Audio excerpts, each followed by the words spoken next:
Hello friends. இன்னைக்கு நாம இந்த வீடியோ என்ன பார்க்க போறோம்னா, ரொம்ப நாள் கழிச்சு வந்திருக்கோம். தமிழக கல்வித்துறை வேலைவாய்ப்பு தான் பார்க்க போறோம். இந்த ஜாப் பத்தி பார்க்கறதுக்கு முன்னாடி, இதுவரைக்கும் யார் யாரெல்லாம் நம்ம டெலகிராம் சேனல்ல ஜாயின் பண்ணலையோ, அவங்களாம் ஜாயின் பண்ணிக்கோங்க. அதுக்கான அஃபிஷியல் ஜாயினிங் லிங்க் வந்து கீழ டிஸ்கிரிப்ஷன்ல இருக்கு. அதை கிளிக் பண்ணி ஜாயின் பண்ணிக்கோங்க. இந்த ஜாப்க்கான எஜுகேஷன் குவாலிஃபிகேஷனை பொறுத்தவரைக்கும் 10த், 12த் டிப்ளமோ, டிகிரி என்ன படிச்சாலும் ஜாப்க்கு எலிஜிபிள் தான். இதுக்கான சேலரியை பொறுத்தவரைக்கும் 23,000லேருந்து ஸ்டார்ட் ஆகுது. இதுக்கு எந்த ஒரு எக்ஸாம் ஃபீஸும் கிடையாது. டைரக்ட்டா இன்டர்வியூ வச்சு மட்டும் தான் ஆட்கள் வந்து ரெக்ரூட்மெண்ட் பண்றாங்க.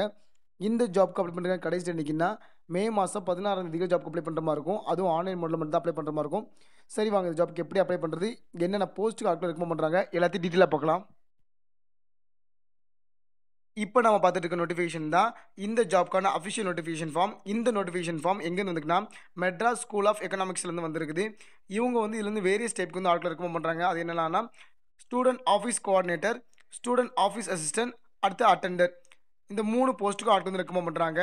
இதில் வந்து ஸ்டூடெண்ட் ஆஃபீஸ் கோஆர்டினேட்டரை பொறுத்தவரைக்கும் நீங்கள் வந்து ஏதாச்சும் ஒரு போஸ்ட் கிராஜுவேட் டிகிரி வந்து முடிச்சுக்கணும். மினிமம் 55% ஆகுது நீங்கள் வந்து பிஜியில் வந்து முடிச்சுக்கணும் அப்படின்னு சொல்லியிருக்காங்க. அது போக எக்ஸ்பீரியன்ஸை பொறுத்தவரைக்கும் உங்களுக்கு வந்து 3 to 5 இயர்ஸ் வந்து உங்களுக்கு எக்ஸ்பீரியன்ஸ் இருக்குன்னு சொல்லியிருக்காங்க. அது போக உங்களுக்கு மைக்ரோசாஃப்ட் ஆஃபீஸ், இமெயில் கம்யூனிகேஷன் எல்லாமே உங்களுக்கு தெரிஞ்சுக்கணும்னு சொல்லியிருக்காங்க. அதுக்கப்புறம் வந்து ஸ்டூடெண்ட் ஆஃபீஸ் அசிஸ்டன்ட் பொறுத்தவரைக்கும் ஏதாச்சும் ஒரு டிகிரி வந்து நீங்கள் படிச்சினா போதும். இதுக்கும் அதே மாரி தான். நீங்கள் மினிமம் வந்து 55% வந்து நீங்கள் வந்து வச்சிருக்கணும் உங்களோட டிகிரியில. அது போக உங்களுக்கு கம்ப்யூட்டர் நாலேஜ் இருக்குன்னு சொல்லியிருக்காங்க. அதுக்கப்புறம் 2 இயர்ஸ்க்கான வொர்க்கிங் எக்ஸ்பீரியன்ஸ் கேட்டிருக்காங்க. இன் மைக்ரோசாஃப்ட் ஆஃபீஸ், அதுக்கப்புறம் இமெயில் கம்யூனிகேஷனில. அதுக்கப்புறம் வந்து அட்டெண்டர் கேட்டிருக்காங்க. இதுக்கு வந்து ஏதாச்சும் ஒரு பேச்சுலர் டிகிரி முடிச்சிட்டா போதும். இதுக்கும் 2 வருஷத்துலேருந்து 3 வருஷம் வரைக்கும் எக்ஸ்பீரியன்ஸ் கேட்டிருக்காங்க. இதுக்கான பேசிக் பே ஸ்கேல்ஸை பொறுத்தவரைக்கும் ஸ்டூடெண்ட் ஆஃபீஸ் கோஆர்டினேட்டர் பொறுத்தவரைக்கும் ரூ. 17,000 கொடுக்குறாங்க. அதுவே ஸ்டூடெண்ட் ஆஃபீஸ் அசிஸ்டன்ட் பொறுத்தவரைக்கும் ரூ. 16,000 ஸ்டார்ட்டிங்கில் கொடுக்காங்க. அது போக ஹெச்ஆர்ஏ, டிஏ, டிஏ, இஎஃப்பி இந்த மாதிரி எல்லாமே நமக்கு அலவன்சஸ் தான் இருக்குது.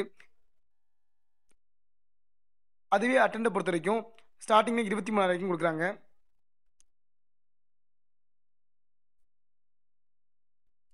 இந்த ஜாப்க்கு வந்து எப்படி அப்ளை பண்ணணும்னா, நீங்க உங்களோட பயோடேட்டா வந்து இதில குடுத்திருக்க மெயிலுக்கு வந்து நீங்க வந்து மே மாசம் 16ஆம் தேதிக்கு முன்னாடி நீங்க அனுப்பி வைக்கிற மாரி இருக்கும். ஸோ இதுதான் அப்ளை பண்ற ப்ராசஸ். இந்த ஜாப்ப பொறுத்தவரைக்கும் எந்த ஒரு எக்ஸாமும் கிடையாது.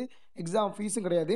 உங்கள ஷார்ட் லிஸ்ட் பண்ணி டைரக்ட்டா இன்டர்வியூ மட்டும் தான் வச்சு மட்டும் தான் ஆட்கள் வந்து ரெக்ரூட்மெண்ட் பண்ண போறாங்க. ஏதாச்சும் டவுட் இருந்துச்சுன்னா கீழ கமெண்ட் செக்ஷன்ல கேளுங்க.